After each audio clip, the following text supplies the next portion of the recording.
Welcome to the Real News Network. I'm Jessica Devereaux in Baltimore. We're now bringing you a special report from our Middle East correspondent, Leah Tarachansky. Leah, you're currently in Jerusalem. Thank you so much for joining us. Thanks for having me, Jessica. So, Leah, you're on your phone. You're on the ground there reporting. The AP actually just broke this news that the Israeli defense minister has told troops that Israel might significantly increase their ground operation in Gaza. Give us a sense of what's going on there in the West Bank. Yeah, just before that, I just want to say that earlier this morning, the Israeli cabinet met to discuss whether or not to accept the ceasefire proposal that Hamas has been putting on the table since the second day of the war. Now, the mood in the streets here in Israel is that if a ceasefire was to be accepted, Israel would have gained nothing from this operation. The general public and the news anchors are all united in saying that we must continue this operation until, quote, all the tunnels are destroyed and Hamas gets a strong hit. Now, what this means is that the government is basically pulling the Israeli public through a campaign of hope that if the Israeli army continues to destroy tunnels that it's finding between the Gaza Strip and the Israeli border, that somehow Hamas is going to suffer such a blow that it's going to collapse. And now, today, we're hearing, since the cabinet decided not to accept that ceasefire, that more and more anchors are jumping on board, saying that what we need to do is somehow bring Abbas and the Palestinian Authority into control in the Gaza Strip. So Netanyahu, the Israeli prime minister, is currently facing a lot of pressure from inside his own party and inside of his own the parliament, which is almost unanimous in saying against the ceasefire, simply saying that this operation must continue until there is some kind of clear win for Israel. And Leah, there were some mass demonstrations last night. You were actually present there in the West Bank. Tell us what exactly happened. I wasn't present there, but we have a network of freelancers who were present. There were protests all over the West Bank, huge protests that we haven't seen here since the Second Intifada. We've seen tens of thousands of people at Kalandia checkpoint, which separates Ramallah from Jerusalem, and you have footage of that and photographs. There's been big protests in Nablus, in Tulkarem, and in Bethlehem. Today, the Hamas members of Hamas and some senior members of the PA have been going on Palestinian media and calling for a third intifada. The Third Intifada. And how have people been responding there on the ground to that? So there's been a lot of talk that after the evening prayers at around 10 p.m., protests will spark all over the West Bank. In response to that, the DCO, the District Commander Office of the West Bank, shut down most of the northern West Bank. Kalkilia, which has a big protest right now, is shut down. All the villages around it, such as Azun and Jayus, shut down. Basically, no access is possible at this point, even to Kalandia, which is a very big checkpoint that separates Ramallah from Jerusalem. Here at Damascus Gate, as you can see behind me, there is usually protests. Whenever there are protests at Kalandia, it's a place of frequent clashes. Right now, it's totally quiet.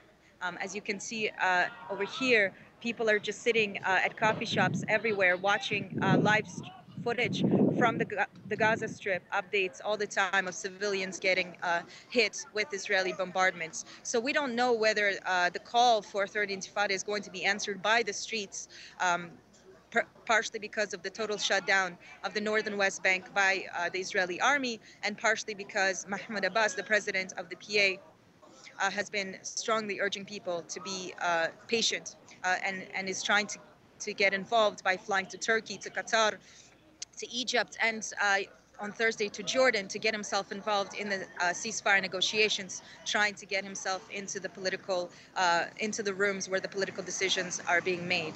Leah, let's pivot a little bit. We want to talk about a panel that took place on Channel 2 on the evening news in Israel. This is Israel's most watched news station. Let's take a look at the clip.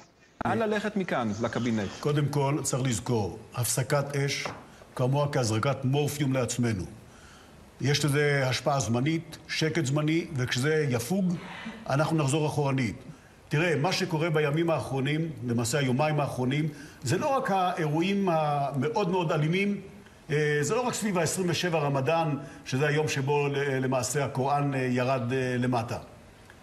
אלא פה מדובר במהלך שמושפע מאוד בין היתר מדברים מאוד לוחמניים שאמר אבו מאזן. צריך לזכור... אגב, הממשלה של אבו מאזן היא זו שיזמה, אגב, את החקירה הזו של פשעי מלחמה של ישראל במוסד של האו"ם. על אבו מאזן אני אגיד לך משפט אחד שאמרו כאן הרבה, פני הדור כפני הכלב. אבו מאזן מריח את הרוח, הוא רואה שמהישראלים והאמריקאים לא יצא לו הרבה, הוא בודק את דעת הקהל והוא עושה את ההחלטות המתקבלות בסך... תראו, אני מציע לא להתעלם מהעובדה שנהרגו מאות פלסטינים בעזה, מאות, וזה עוד מעט מתקרב ל1,000. חלקם גם לא מעורבים, נשים וילדים, ושיש כל כך הרבה הרוגים, אבו מאזן לא יכול להתבטא אחרת. ואני מציע שנשים לב לא למה אומרים, אלא למה עושים. אני מניסיוני כראש אמ"ן למדתי, ככל שמתלהמים יותר, הם כנראה יותר בלחץ. So Leah, what do you make of these expert opinions? Well, like all the senior security journalists in the country, they're more or less echoing what the government has been pushing through various press releases, what the Israeli army has been pushing through. A couple of interesting points, though.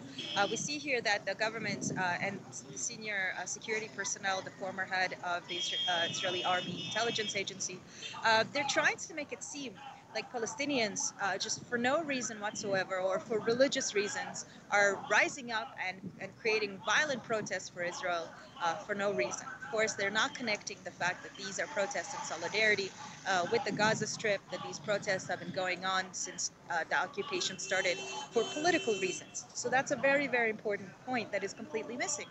Another very horrible thing that the press has been doing here is that it completely ignores the human price of this war.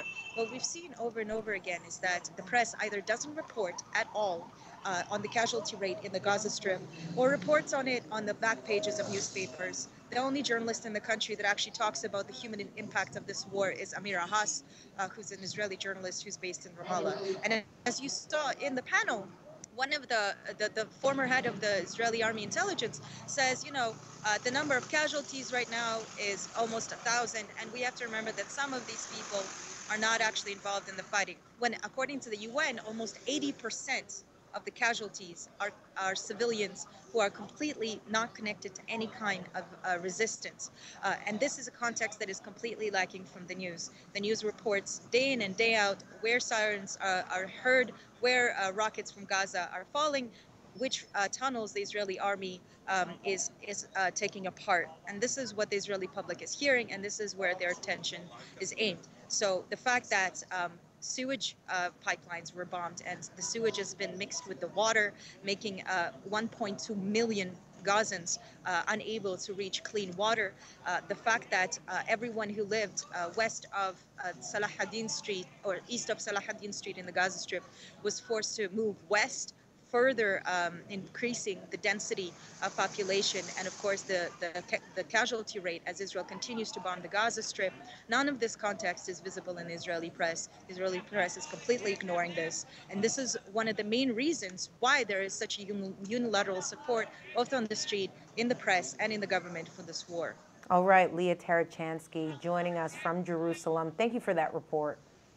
Thanks for having me. And thank you for joining us on the Real News Network.